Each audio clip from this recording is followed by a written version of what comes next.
આજે ટાઈટ બહુ હતી અને નીંદર આવતી હતી, એટલે નીંદરમાં ભાખરી તો બળી ગઈ. હવે શું કરું? નવ્યાન પપ્પા ખીજા હે. પછી મેં એક બાજુ તડાઈ નાખ્યો ઓળો, પણ બળેલી ભાખરી યારે ઓળો તો ન જામે, એટલે મેં ફરીથી ભાખરી કરીને ગાયના ઘીમાં જબોળેલી બનાવી નાખી. અને પછી યારે તો દહીં હતું. દહીં તો તારે એમ કેક કાપો એમ કપાઈ જાય એવું શિયાળાનું અમારે દહીં જામે. અને ગામડેથી આવ્યા હતા સરસ અડદિયા. અડદિયા અત્યારે ખાઈને આમ તાજા માજા થઈએ, એટલે અડદિયા ખાધા અને અમે ભાખરી દહીંને ઓળો સવારમાં મોજ પડી ગયા. ને સાથે અડદિયા. ઓહો, તમે અડદિયા બનાવ્યા છે કે નહીં મને કમેન્ટ કરજો. અને નવ્યાને મેં કીધું હાલ નવ્યા તારે ખાવું છે? તો કે ના મમ્મી મારે રમવું છે. પછી બધું જ ઘરમાં સફાઈ અભિયાન ચાલુ કરી દીધું, બધું જ કામ કરી નાખ્યું ને ઘર બનાવી દીધું ચકચકાટી. પછી બપોરના 12 થઈ ગયા ને એટલે મને એમ થઈ ગયો લાઈને આજે રસોઈમાં કાંઈ નથી તો વઘારેલા ભાત બનાવી નાખું.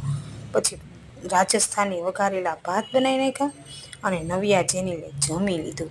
તો અવડો મોટો અમારે છે ને પપ્પા લઈ આવ્યા હતા. જોવો આને શું કહેવાય મને કમેન્ટ કરજો. ને મળ્યા છોકરા રમ